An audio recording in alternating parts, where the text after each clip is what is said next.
সংখ্যাটা হচ্ছে প্রায় 1.5 লক্ষ বিভিন্ন পর্যায়ের নেতাকর্মীরা, এটা জেলা, উপজেলা, আরো ছোট বিভিন্ন কমিটির লোকজন ভারতের বিভিন্ন জায়গায় চলে গেছেন।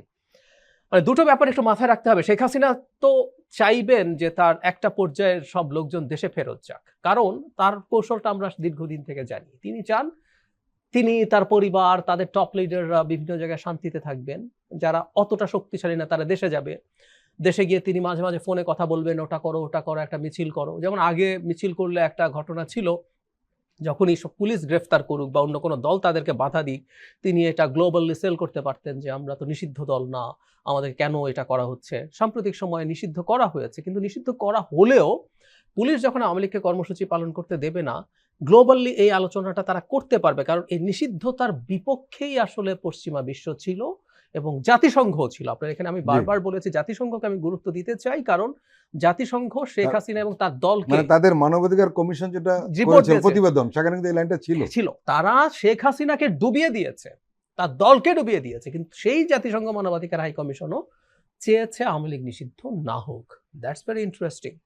ফলে বাংলাদেশে তারা যখন কাজ করতে যাবে, সরকার অ্যাকশনে যাবে, তখন এখন সরকার অ্যাকশনে যেতে আমরা সরকারের পক্ষে থাকবো, যে প্রক্রিয়া বা যেভাবে হয়েছে সেটা নিয়ে কেউ সমালোচনা করতে পারে, আইন নিয়ে সমালোচনা, কিন্তু এটা আইনের মাধ্যমে হয়েছে।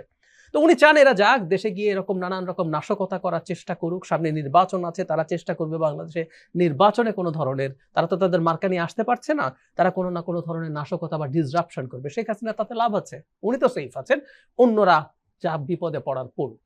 কিন্তু এখানে একটা জিনিস সবচেয়ে ইম্পর্টেন্ট, যখন এরকম দাঁড়াবে যে তারা আসবে কিনা এবং ভারত সরকার যখন তাদেরকে এখানে ফেরত পাঠিয়ে দেওয়ার চেষ্টা করছে, আমি এই প্রেক্ষাপটে আমাদের সরকারকে একটা গুরুত্বপূর্ণ পদক্ষেপ নেওয়া দরকার বলে মনে করি। ধরুন শেখ হাসিনাকে ভারত ফেরত দেবে না, এটা আমরা বুঝতে পারি। শুধু সেটা না, শেখ হাসিনাকে কথা বলতে নিষেধ করাতেও বাংলাদেশ পারেনি, এবং মোদির সাথে আমাদের প্রধান উপদেষ্টা যখন বৈঠক করেছেন সেখানে মোদি খুব ক্লিয়ারলি বলেও ফেলেছেন, আমরা পরে জানলাম যে না, এটা তারা করছেন না।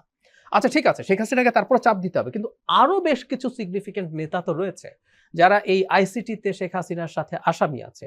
সরকারের উচিত এরকম কয়েকজন সিগনিফিকেন্ট নেতাকে অন্তত ভারত থেকে প্রত্যাবাসন করার চেষ্টা করা। ঠিক আছে, শেখ হাসিনা পারা গেল না, অন্তত দুজন, আমি যদি ভুল না করি, একজন হচ্ছে জনাব পঙ্কজ দেবনাথ, একজন হচ্ছে জনাব বাহাউদ্দিন নাসিম, এই দুজন অন রেকর্ড এসে কথা বলেছেন ভারত থেকে।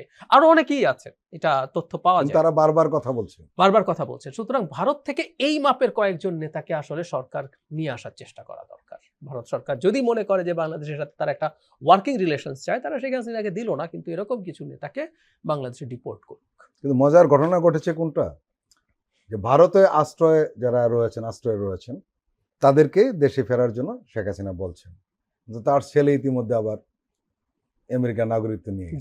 তাহলে কি হবে? আমি একটা নিউজ দেখলাম, তিনি সম্ভবত মানে ভারতে যাচ্ছেন মায়ের সাথে দেখা করার জন্য, এখন মার্কিন পাসপোর্ট পেয়েছেন।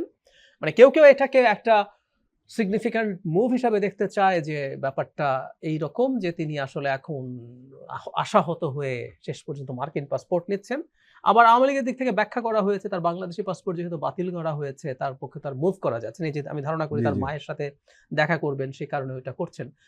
তো আমি ব্যক্তিগতভাবে মনে করি আর কি, যে তারা তাদের পরিবার, তাদের যে পরিবার সম্পদ তারা নিয়েছেন, তার সাথে আরো অনেকে নিয়েছেন, তাদের লাইফে তো আসলে কোনো সমস্যা নেই। আপনি ওখানে বসে বসে উস্কানি দিতে থাকবেন, সেই উস্কানিতে তার দলের লোকজন যতটাই সাফার্ড হোক না কেন, কোনো সমস্যা তো তার নাই।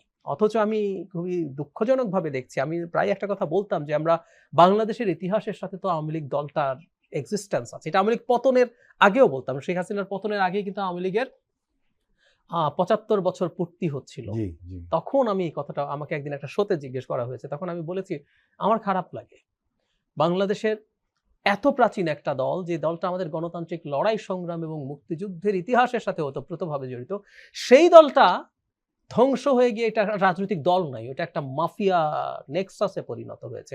শেখ হাসিনার হাতে তার যতদিন তিনি যেভাবে ক্ষমতায় থেকেছেন তাতে এক দফা শেষ হয়েছে, তার যদি ন্যূনতম কোনো সম্ভাবনা থাকে দলটা রিভাইভ করার, সেটাও তিনি এখন এসব করার মাধ্যমে ধ্বংস করছেন।